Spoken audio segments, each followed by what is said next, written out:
July is the busiest month of the blockbuster season. And Ben, what films are you looking forward to seeing? I'm really looking forward to How to Train Your Dragon 2, which is a sequel to one of DreamWorks' best films. I'd say it's better than any of their Shrek films, and it's coming back with Jay Baruchel, Gerard Butler, and the newcomer Cate Blanchett, which is quite a coup for the animation studio. It's going to have Toothless and all the dragons, and the first film was really good because it used 3D effects really, really well. And the animation was superb, and Toothless was just a character that kids could absolutely love. And I think there's not much in the way of animated films this year because Pixar don't have anything, and I'd be shocked if How to Train Your Dragon 2 didn't absolutely clear up this year when it came to animated features. And the story is quite unique in the fact that the characters have all aged by 5 years, is that right? Yeah, that's right, and it's quite strange for an animated feature to see these characters grow up as the audience does, and yeah, it'll be really interesting to see how they put it off, because the director, Dean DeBlas, part of his deal to come back for the sequel was the guarantee that there would be a trilogy. So this is part set up for a third and final film, although there have been rumours that there might be a fourth, given that this is looking very likely to be a big success. Next up is Dawn of the Planet of the Apes, which is a bit of a darker film. Andy Serkis returns in his motion capture glory as Caesar, the intelligent ape that in the first film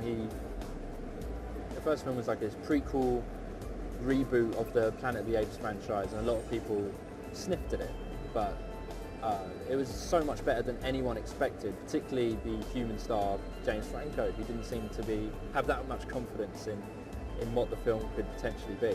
It was really warmly received, and especially as you said, Andy Serkis was seen as the standout performer, and I'm sure when you see him in the lead in this film again, there'll be the usual calls for motion capture performances being more recognised come Academy Awards season. Yeah, absolutely, and I really think his performance in the last film, it would have warranted a nomination at the Oscars. It was absolutely astounding. I mean, it's something you've never seen before in a film, and I think this film is set up to be even better than the original because it's got a human cast that's a lot better than the one in the first film. No disrespect intended, but with Gary Oldman in particular, he's even on autopilot, he's better than most people in Hollywood. Finally, I've got Guardians of the Galaxy, Marvel's latest, which it's a hard one to describe really. You've got to kind of see it, but it's a space set adventure about this band of misfits and criminals. There's Chris Pratt plays this human that was born on Earth but taken away into space in the 80s, I think it is, and raised by aliens, and he's encapsulated in this whole world that the rest of the audience hasn't yet seen. And he's got there's this other character called Gamora, played by Zoe Saldana. You've got Drax the Destroyer, which is played by wrestler Dave Bautista, and then you've got Groot, a talking tree-like alien voiced by Vin Diesel, which sounds ludicrous enough, but then you have Rocket Raccoon, who is this talking raccoon who's a mercenary, and he's got a chip on his shoulder. And the film, it has a fantastic sense of humour, and with director James Gunn, I think they're really onto something special here. It's Marvel's own Star Wars, and it looks set to be just every bit as good as that sounds. Yeah, I mean, concept-wise, it does sound bizarre, and we're used to seeing from Marvel Studios the more familiar characters such as Iron Man or Captain America have these big screen debuts, but for Guardians of the Galaxy, they're lesser known comic book characters, and it's quite strange, isn't it? We're mentioning here from Dawn of the Planet of the Apes, How to Train Your Dragon 2, they're all sequels or reboots, and in fact Marvel Studios could be releasing one of the freshest and most original films this summer.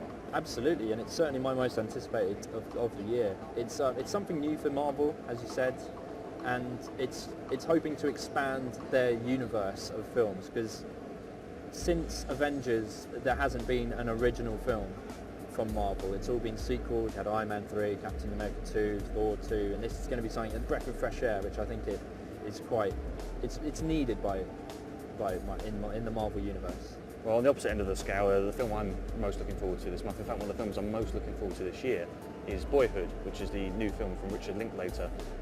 He's directed many fantastic films in the past, from A Scanner Darkly to School of Rock to the Before trilogy of films. And this time, the film he's been working on, Boyhood, he's been shooting intermittently for the last 12 years, filming with newcomer Ella Coltrane, shooting 10 minutes of screen time with him as he grew up from the ages of 6 to the age of 18. And it's such a unique and wonderfully ambitious concept to kind of see someone grow up before your very eyes. Ethan Hawke, who also stars in the film as Ella Coltrane's dad, referred to it as time-lapse photography of a human being.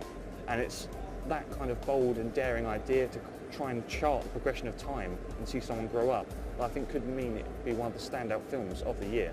I'm also looking forward to seeing Joe. I think it could be a real surprise of a film. It's an independent thriller and it stars Nicolas Cage. And Nicolas Cage, you know, he gets a lot of stick for his career choices or his flamboyant performances, but every now and then he can turn in a really decent performance in an independent film, be it adaptation or Bad Lieutenant. Yeah, the trailer for Joe has a really distinct, you get this feeling that it's very inspired by Mud, the film that came out last year, was it? Yes, yeah. And that also starred Ty Sheridan. And it seems very similar. It's more schlocky and B-movie. It seems to be heading in more of that kind of direction. But I hope this is really a sign of a Matthew McConaughey style career renaissance for Nicolas Cage, because he's so much better than most people give him credit for. Yes, and it could be an interesting new career direction for David Gordon Green, a second new career direction, because he started off making these prestige independent pictures such as George Washington and Undertow, moved into stoner comedies such as Pineapple Express and Your Highness, and now with Joe he seems to have moved straight back into directing a more serious picture again, so it'll be interesting to see where he goes on from here. But to round it off, the film that perhaps I'm not looking forward to, but certainly I think could be a surprise, is Transformers: Age of Extinction. So it's the fourth in the franchise, and normally I would say that the films are mindless dross. I'd say, you know, if you find the World Cup a bit too highbrow, you might enjoy CGI robots smashing one another. But there's one reason that this could in fact be the best of the bunch, and that's the fact that Shia LaBeouf, who was the star of the first three films, the rather uncharismatic and in recent times unhinged actor, has been replaced by the much more likeable, more talented Mark Wahlberg. And for that reason alone, I think it could actually be pretty decent.